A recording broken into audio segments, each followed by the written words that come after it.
Ready? No. Cool.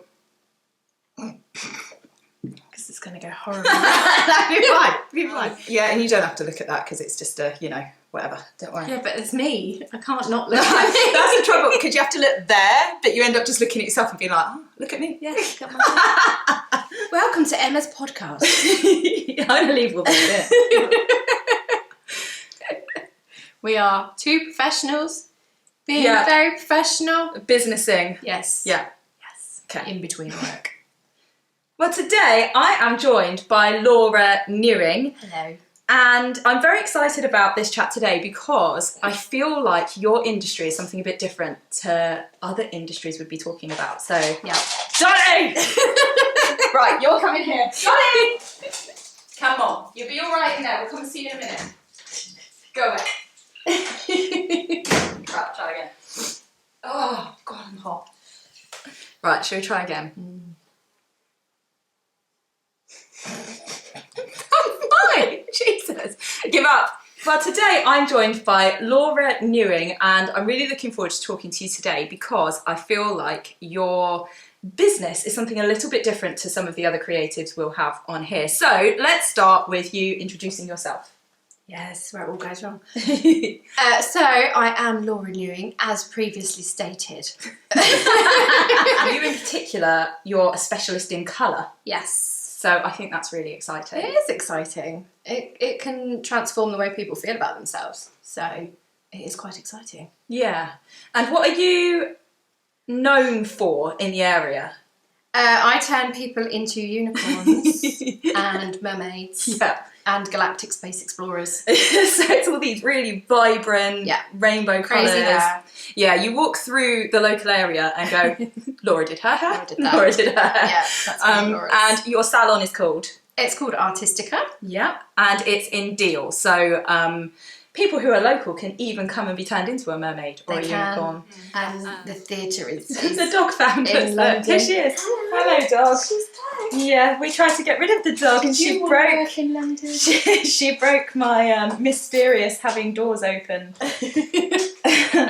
Okay, we'll see if the dog stays quiet. But okay, tell me about sort of creativity within hairdressing. You know, because it's not like you're just learning a cut and then you do that, or learning. No. I know I'm sure there's people that do that. But talk to me about sort of, especially your creativity, because you are especially known for that. So when you do your college course, you are taught about 5 or 6 cuts, and that's it. You're sent out into the world, and then all of a sudden you come across people that don't actually just want one of those 5 or 6 cuts, and so you have to be able to think outside the box a little bit, and you have to really, you know, your only limitation is who you've got in front of you. That is. I'll put my phone on silent. This is a real professional setup, Laura. You know? Yeah. Did you expect anything We've less? got a long way before things start bleeping. Yeah, cool. I completely lost my train of thought. Thank you. Sorry about that. You were talking about, so you learn. You learn a handful of yeah. things, and then you're sent out, and you really have to try and actually make those into real world hair. I suppose, do you have somebody who comes and says, well, I just want, you know, a bit off the front and then a thing at the back, and you have to interpret that into a hairstyle? Yeah, you do that. I do that, yeah. I don't want it to look any different, but I want a complete change. Yeah, that's always it. the good one. Yeah. That's fun. I want a huge change, but don't cut it and don't colour it. What about if somebody says to you, I want this, and you know it will look awful on them? Yeah, you have to develop a lot of tact. Yeah. I know you don't with me, you're just like, no, not for you. Sometimes, you do have to say, actually, no, that's not really going to work. And, you know, it's quite easy to explain generally. People understand that everyone's got a different face shape and skin tone and things. So it's not too painful when people say, oh, can I have this? I like what you say. You say, like, hair is my canvas. Yeah. And I love that that's the way you look at it, that you truly are expressing something. You are an artiste. Well, that's why you're here today, because you are. But, you know, I guess you have to look at somebody and the way that they look and their skin tone and have something that expresses what you do, but on them. Yeah. That's really interesting. Well, I guess that's the medium that you're given to work with, isn't it? You know, I've got the additional colours and my cutting tools and things like that, but my base medium is the person that is sat in front of me. And yeah, you have to balance your creativity with what's actually going to work for that person. I know that you do have some people who genuinely will just say, yeah, do what you want. Yeah. And that's... They're amazing. That's the thing. I mean, well, you've been talking about rebranding. What are your... Yeah.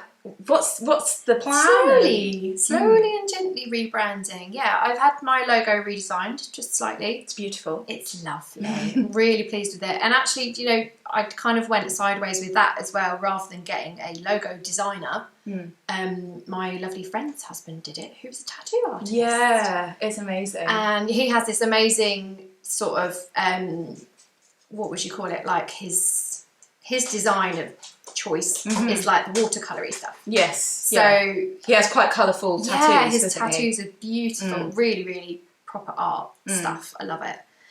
Proper art stuff. Bring your inside outside. And one of our mutual friends said that to me once after I did her hair. You know, you put my outside on my inside on my outside. And she said it and it made sense. And for somebody who wants to be a creative, who works for themselves and does their thing, don't brilliant. Good. Don't do it. It's completely insane. It's really stressful. No, you have to go for it.